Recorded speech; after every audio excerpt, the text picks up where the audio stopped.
Lingue originali. Quel che resta del giorno di Kazuo Ishiguro è un romanzo scritto in forma di diario. Lo stiamo leggendo, solo alcune pagine, è giusto dirlo. Qui a Lingue Originali, nella prima puntata della settimana, quella dedicata alla lingua inglese, in compagnia di Marco Piovaz. L'io narrante, Stevens, lo abbiamo già detto, è un anziano maggiordomo inglese. Per la gran parte della sua vita ha lavorato in una grande magione nella campagna inglese, Darlington Hall, al leale servizio di Lord Darlington, scomparso da poco.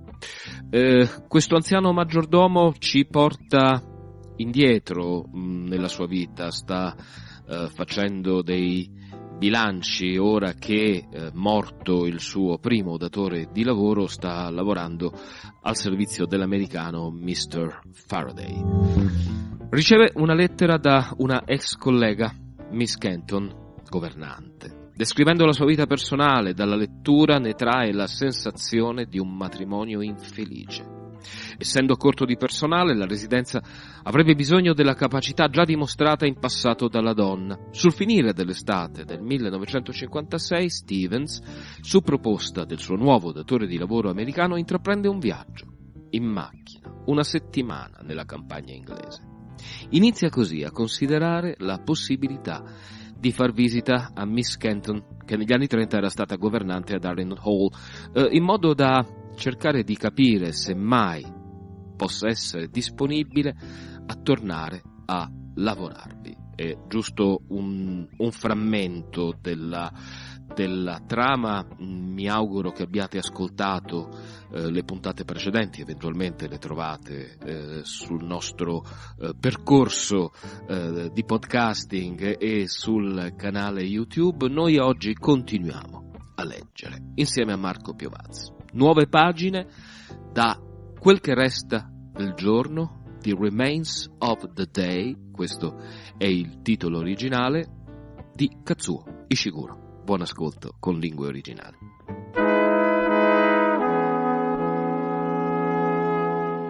It seemed in the end there was little else to do but actually to raise the matter again with Mr. Faraday. There was always the possibility, of course, that this suggestion of a fortnight ago might have been a whim of the moment, and he would no longer be approving of the idea.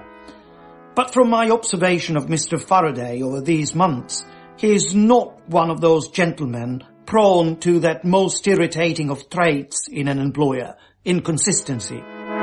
There was no reason to believe he would not be as enthusiastic as before about my proposed motoring trip. Indeed, that he would not repeat his most kind offer to foot the bill for the gas. Nevertheless, I considered most carefully what might be the most opportune occasion to bring the matter up with him.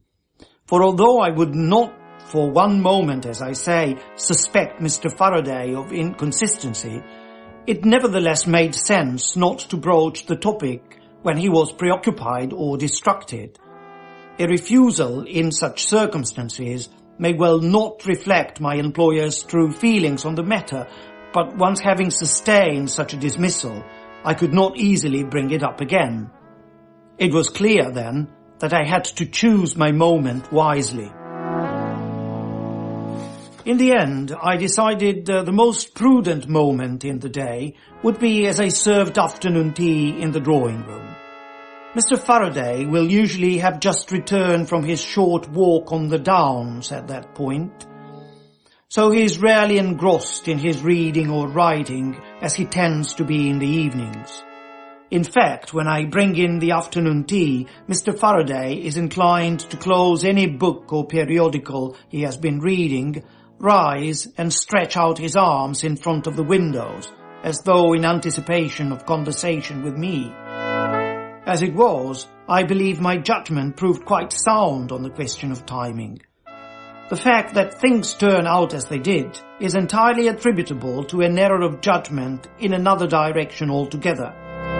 That is to say, I did not take sufficient account of the fact that at that time of the day what Mr. Faraday enjoys is a conversation of a light-hearted, humorous sort.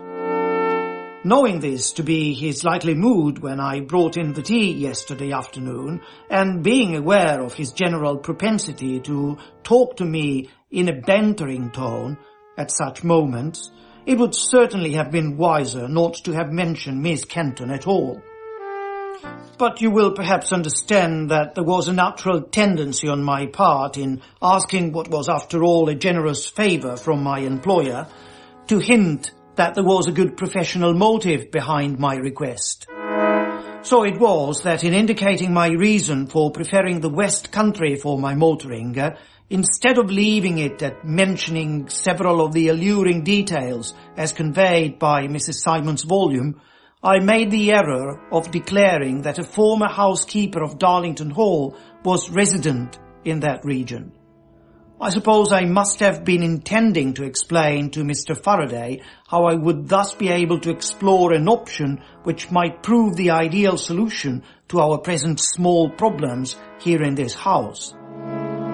Not only was I unable to be certain of Miss Kenton's desire to rejoin the staff here, I had not, of course, even discussed the question of additional staff with Mr. Faraday since that first preliminary meeting over a year ago. To have continued pronouncing aloud my thoughts on the future of Darlington Hall would have been, to say the very least, presumptuous. I suspect, then, that I paused rather abruptly and looked a little awkward. In any case, Mr. Faraday seized the opportunity to grin broadly at me and say with some deliberation, My, Stevens, a lady friend, at your age." This was a most embarrassing situation, one in which Lord Darlington would never have placed an employee. But then I do not mean to imply anything derogatory about Mr. Faraday. He is, after all, an American gentleman, and his ways are often very different.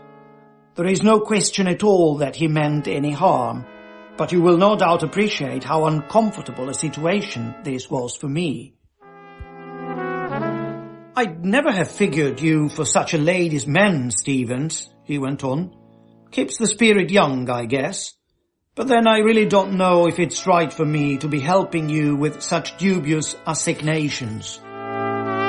Naturally, I felt the temptation to deny immediately and unambiguously such motivations as my employer was imputing to me, but so in time that to do so would be to rise to Mr. Faraday's bait, and the situation would only become increasingly embarrassing.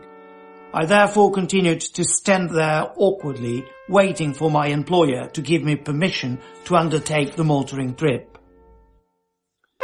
Embarrassing as those moments were for me, I would not wish to imply that in any way I blame Mr. Faraday, who is in no sense an unkind person. He was, I am sure, merely enjoying the sort of bantering which in the United States, no doubt, is a sign of a good, friendly understanding between employer and employee, indulged in as a kind of affectionate sport. Indeed, to put things into a proper perspective, I should point out that just such bantering on my new employer's part has characterized much of our relationship over these months, though I must confess I remain rather unsure as to how I should respond. In fact, during my first days under Mr. Faraday, I was once or twice quite astounded by some of the things he would say to me. For instance, I once had occasion to ask him if a certain gentleman expected at the house was likely to be accompanied by his wife. "God help us if she does come," Mr. Faraday replied.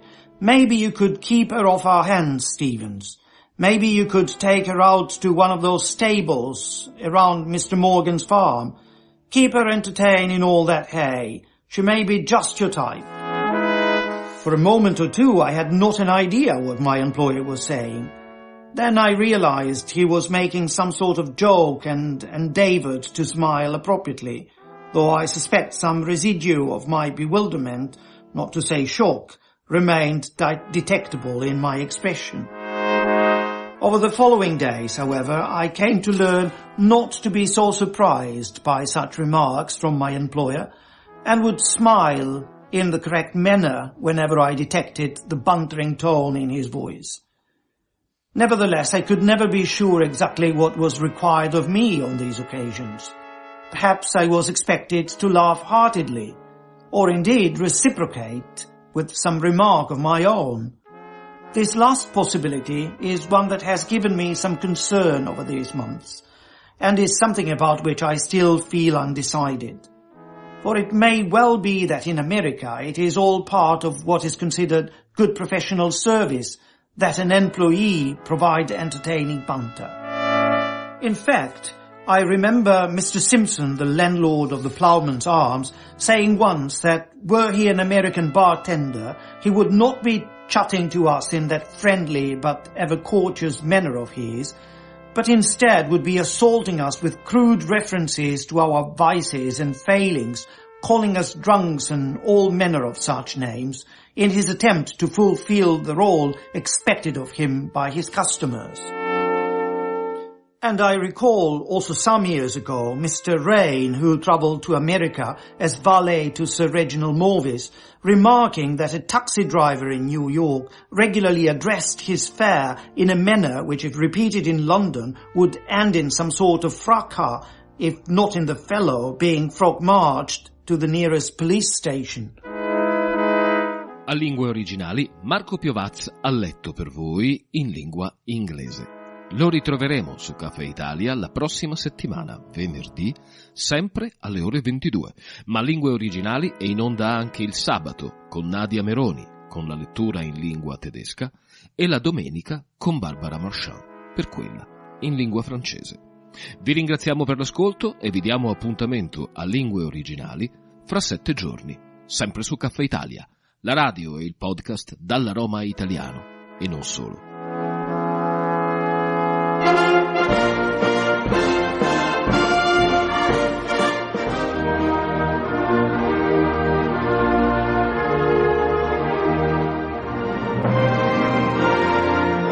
Lingue Originali.